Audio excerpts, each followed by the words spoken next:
Hey, Coach. Hope you're having a good day today. I'm currently am looking for you on the side here, so I apologize for the delay. Um, Going to go ahead and get started with questions. Matt Bove will have our first question.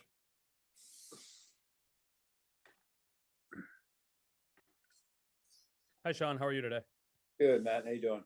I'm well, thanks. Can we just start with an injury update, specifically Terrell, Dorian, and Curtis? Yeah, we'll see how they do. Really, no updates at this point. We'll see how the week trends with all three of those guys. So more of like a day-to-day kind of prognosis for all three of them. Well, I don't really know yet. I think, but I'm not really sure on Dorian, and then Terrell and Curtis. Again, waiting further where they call it evaluations, as the doctors tell me. All right, cool. With the first half yesterday, I know you said that you felt like you guys corrected kind of a lot of things from the first half to the second half, but it has been a little bit of a trend this year that you guys have kind of played from behind, and you've been able to erase some of those deficits. But what do you need to do to kind of start faster, more consistently? I think just execute comes down to execution, and as you saw yesterday, some fundamentals, and then not beating ourselves with pre-snap penalties. So give all the opponents credit, but there's also an element for us of just execution more than anything. Cool. Thank you, Sean. Yep. Good afternoon, Coach. Pat Freeman from the Buffalo Criterion. How you doing today? Good, Pat. How are you? I'm great.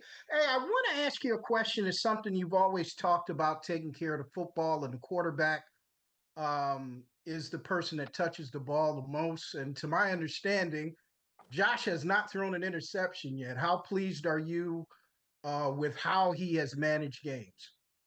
He's done a tremendous job, Pat. He really has, and I couldn't be more pleased with the way we've protected the house on offense and special teams. We had a ball on the turf yesterday, potentially two. We were fortunate to get him back there. So all in all, special teams and offense, led by Josh, they've done a great job protecting the house. My last question to you, Coach. Dwayne Carter, once again, is a young man that is starting to make plays for you. How pleased are you with his development? He continues to improve. He really does. When I had a chance to speak with him after, it was after the Jets game, and he had a really good game in Houston, and then probably not the game he wanted in New York this last Monday night, but he recognized that, he was aware of it, and then he took another step forward this week, and that's sometimes what you see with young players: 2 steps forward, 1 step back.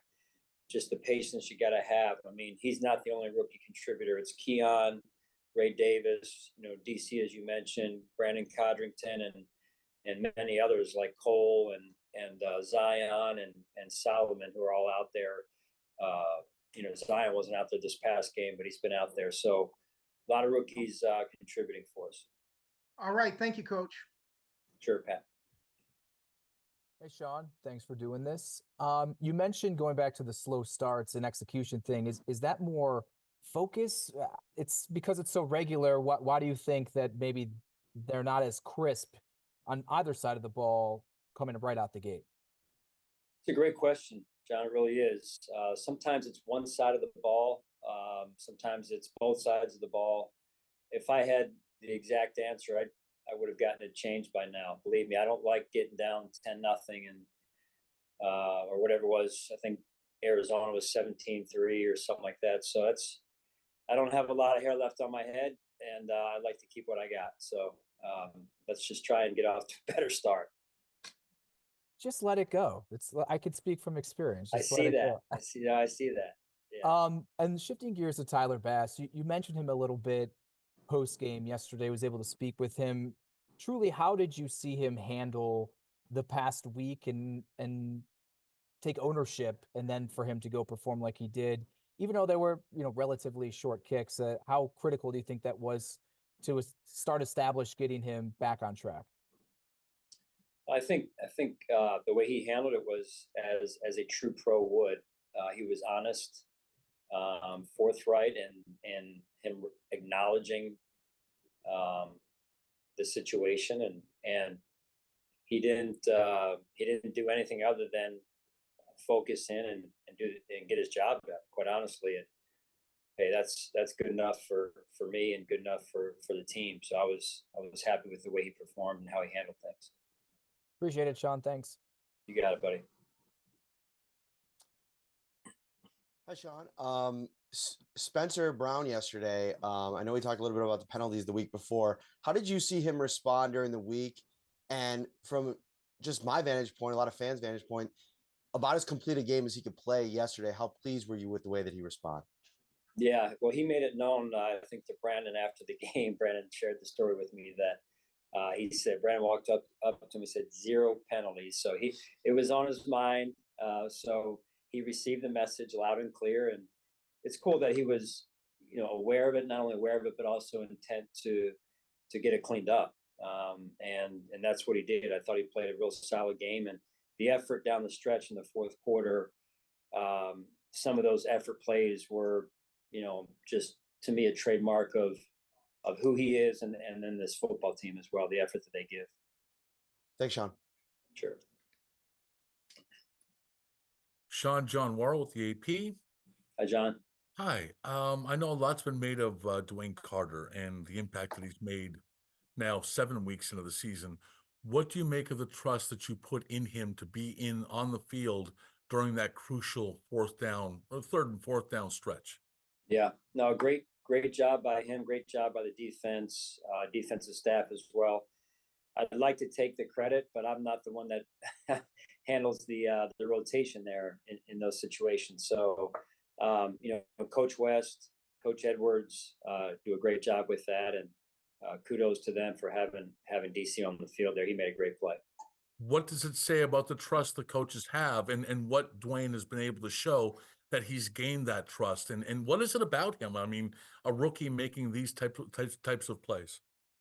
Well, again, opportunities are earned. They're not just handed out here. And it's I think more than anything, when you get a small opportunity and you handle it well, you'll get bigger and bigger opportunities as you move forward. And and then I think the other thing that stands out with DC is this situation we went into in the Houston game. He was forced into a starting role, and he made the most of it. I think it was the first play of the game on a screenplay. He disrupted the screenplay, and again made the most of that opportunity to start and play a ton that game. And very impressed by that. And now it's just continual, steady, consistent growth for all these young players, and in addition to our entire football team.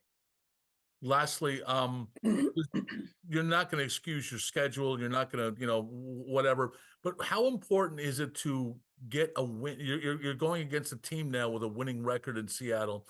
The emphasis of maybe taking that next step and proving that you can come away with a victory against I'm using quotation marks, a quality opponent. Well, I believe they're all quality opponents in the NFL, regardless of record. And you've been around the league a long time, John. We have a ton of respect for the Seahawks and coach and what they've done out there and the players that they have. And we're going out to the Northwest, and we better be ready and have a great week of practice because they're a really good football team and well coached. Thanks, Sean.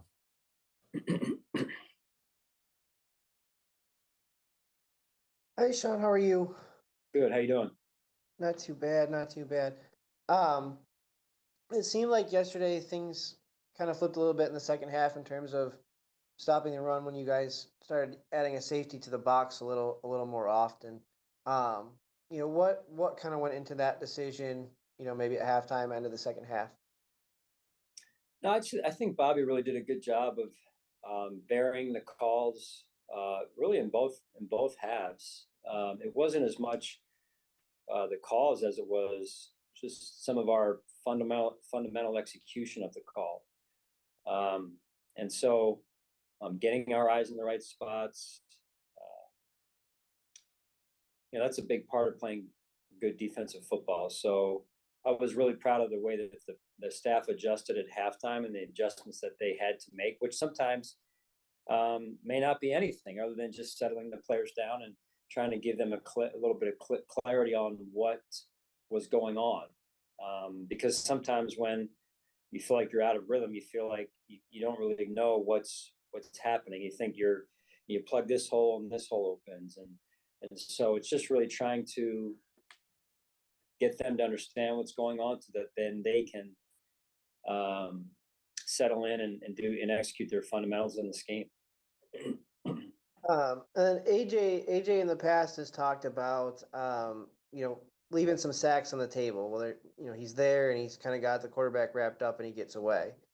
It seems, really since last year he's kind of cleaned that up a little bit, and this year he's had some, not only sacks but some big hits when he gets there. What's gone into him just kind of cleaning up, some missed tackles?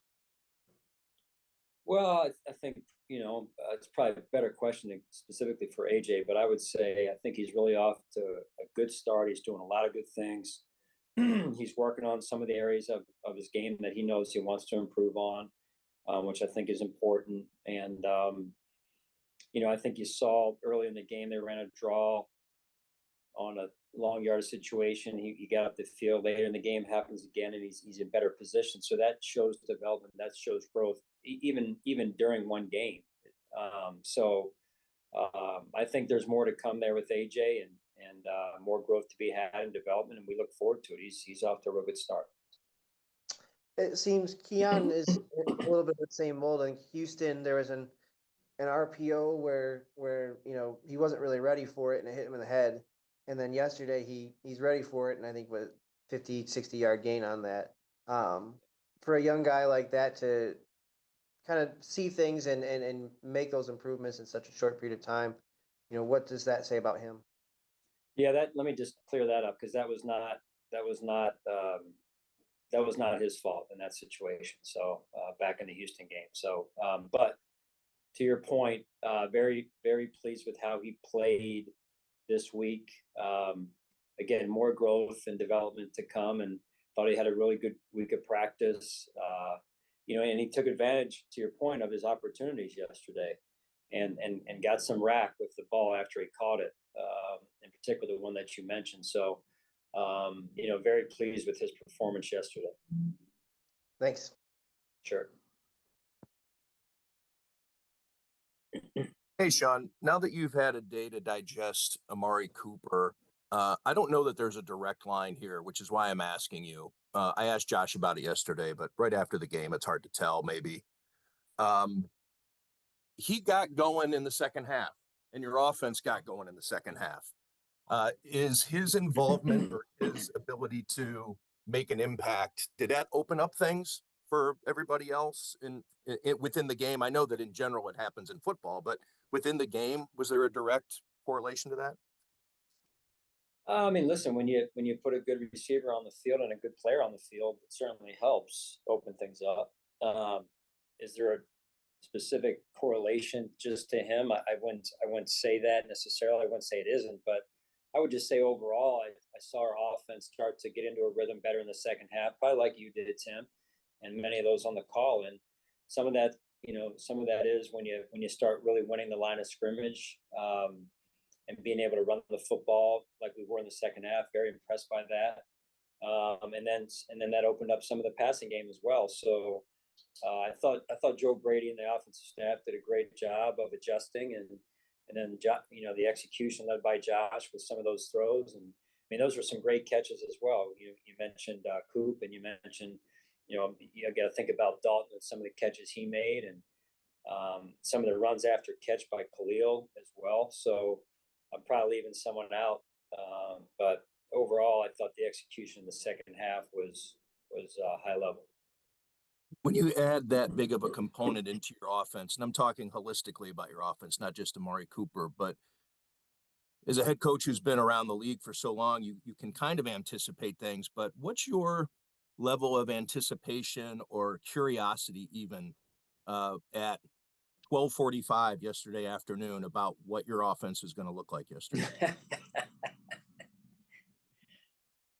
I'm just more curious if I'm going to get sunburned during the game. I had to make sure I put my sunblock on, Tim, and No, I listen. You don't know. I mean, you really don't know, to be honest with you, what it's going to look like because, as I mentioned in the week leading up to the game, there's a certain rhythm, and then you add a player in, and there could be a different rhythm. Is that different rhythm good? Is it sustainable?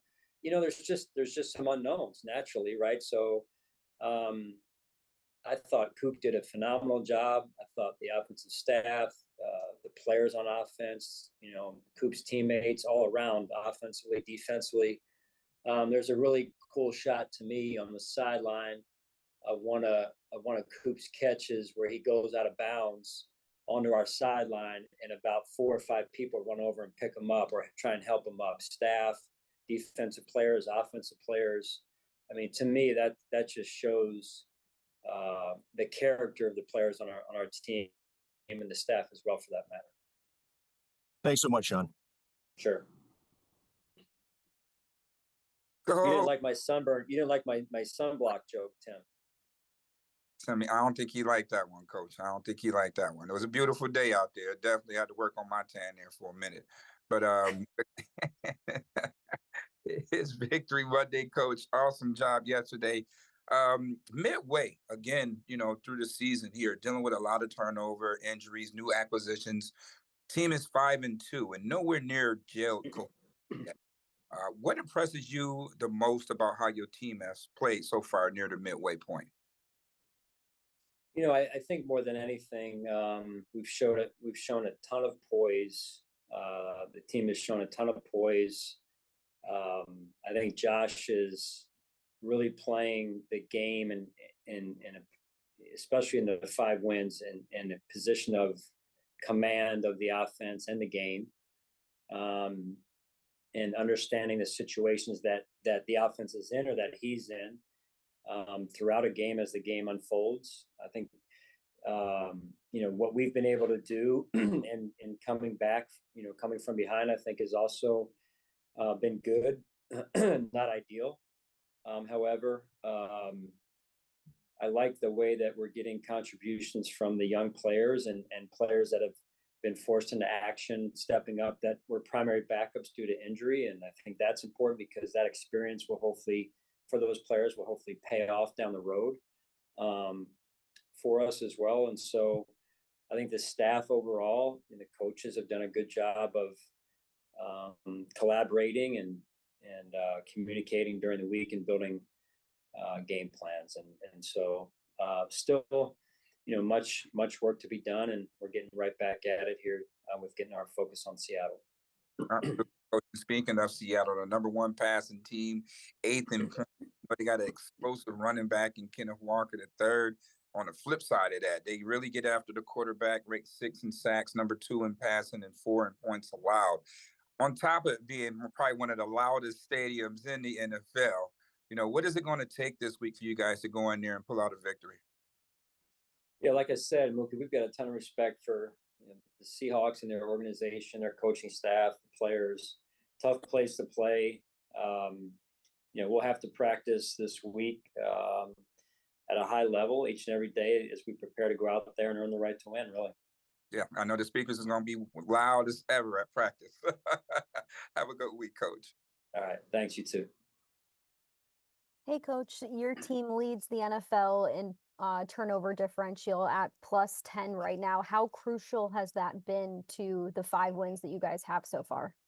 Yeah, it's been huge, Matt. It really has.